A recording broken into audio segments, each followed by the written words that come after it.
As you can see, I'm a very young Nigerian. I'm in the agribusiness space, Yes. and I think it is highly commendable what President Asiwaju has done in terms of establishing the Ministry of Livestock Development. But I will take it from a very different angle. We need to understand that Nigerians right now are facing possibly one of the worst food scarcity and food availability that we've ever experienced. And within that, we've been experiencing a lot of inflation, which has been putting a pinch on every single Nigerian across all demographics.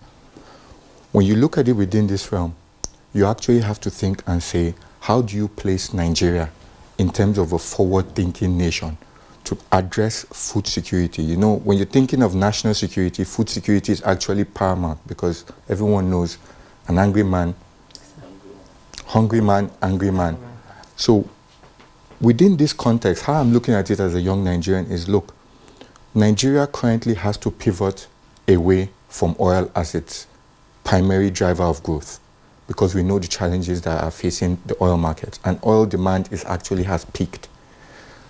We know the prices of oil are coming down. We know that we are over leveraged in terms of our oil, and previous administrations, current administration, are saying that we need to go into non-oil export, non-oil production, and agriculture is the baseline for that. If you look at it within that context, you now need to appreciate that even globally, not only Nigerians are facing inflation, but Western societies are facing climate challenges. They are cultivating less land. There's a boom of population. We know what is happening in Africa. Tunisia, that was initially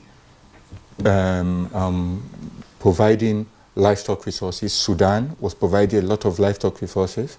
Chad was providing. All these places, Burkina Faso, Niger, all these places have actually delinked because of all the challenges that are being faced. So we have the Middle East having a very high demand. You just alluded to it now, with Andata exporting there before from Nigeria. But all these other places are actually in a state of conflict or turmoil.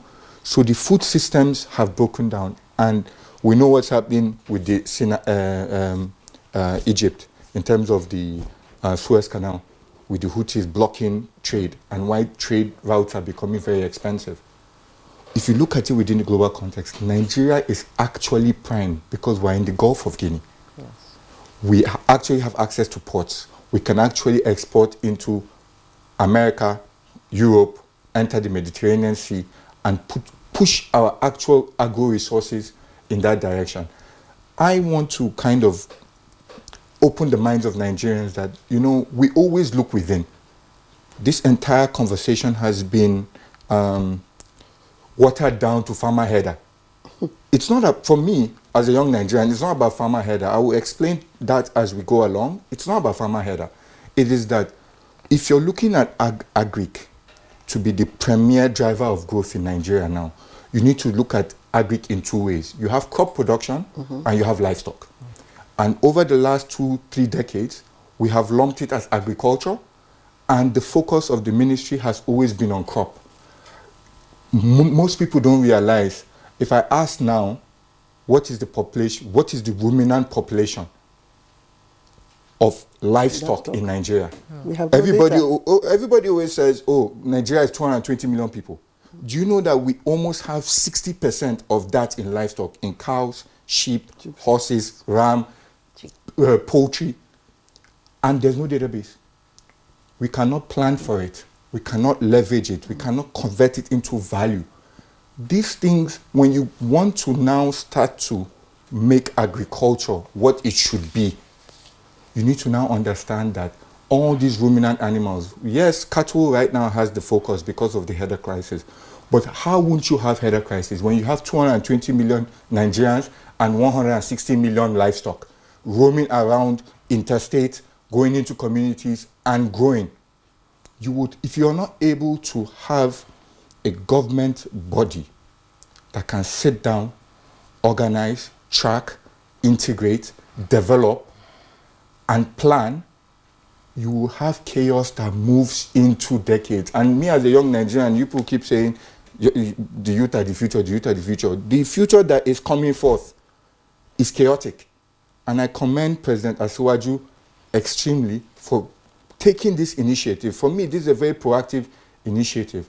That look, if we are going to say agriculture is going to be the premier driver of growth, then we're going to have a Ministry of Agriculture that will focus on crop. Crop is everything you know, fruits, vegetables, tree crops, cash crops. It's already a big thing. When you think of livestock, you're now going to be thinking about foraging, you're going to be thinking about veterinary doctors, AI, you're going to be thinking about breed improvement, meat, milk.